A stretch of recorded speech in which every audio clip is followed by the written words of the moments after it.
Assalamualaikum warahmatullahi wabarakatuh.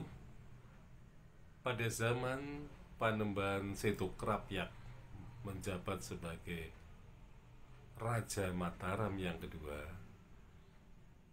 rupa-rupanya raja ini mempunyai kesadaran untuk memanggil siapa sebenarnya pewaris Pasir Batang ini. Dan ternyata pewaris Pasir Batang ini justru menjadi orang yang terlantar dan menganggur.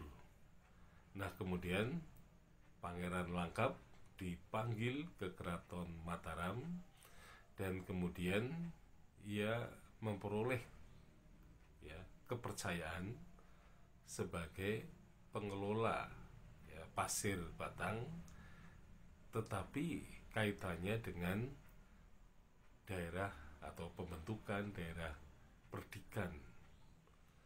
Jadi daerah Perdikan ini menurut tradisi Pasir ini terjadi pada masa Panembahan Setokrapyak.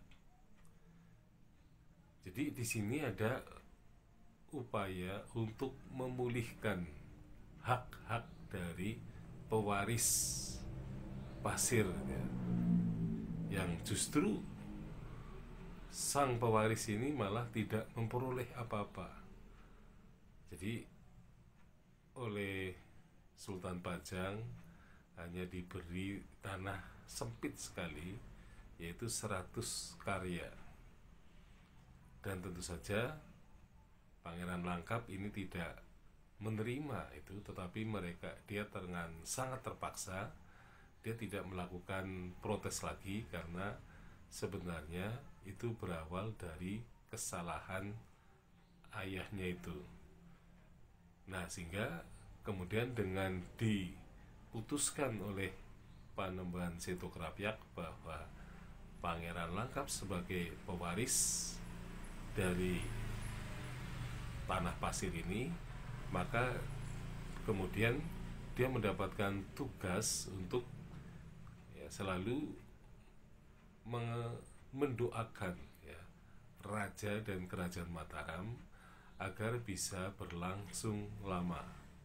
Jadi di sini berarti pasir yang tanahnya itu diberikan kepada Pangeran Langkap itu merupakan awal mula munculnya Perdikan, yaitu Pasir Astana. Nah, yang pertama-tama muncul di antara Perdikan itu adalah Perdikan Pasir Kulon dan Wetan.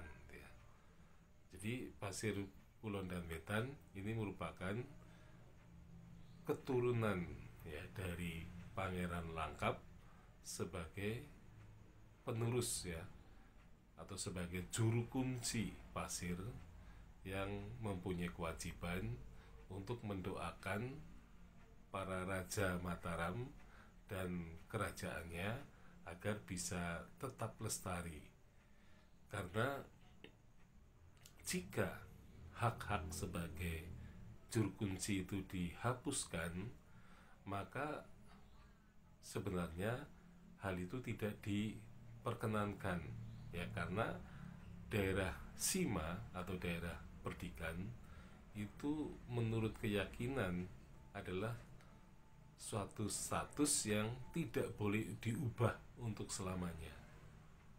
Dan kalau ada raja yang berani mengubah status itu, maka akan tidak panjang umurnya, tidak panjang kekuasaannya, tetapi akan mengalami kejatuhan dan juga kehancuran.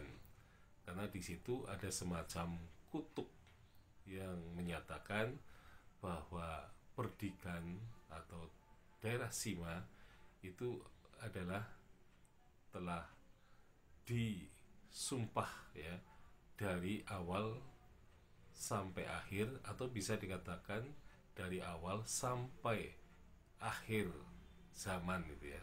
Jadi tidak boleh diubah-ubah oleh siapapun, karena ini merupakan suatu pengabdian ya, bahwa seorang yang mengelola desa Perdikan adalah orang yang memberikan semacam sumbangan kepada raja, terutama untuk pemeliharaan ya, makam-makam suci ya, para penyebar agama Islam, bisa juga untuk mengembangkan pesantren dan juga untuk memelihara bangunan masjid.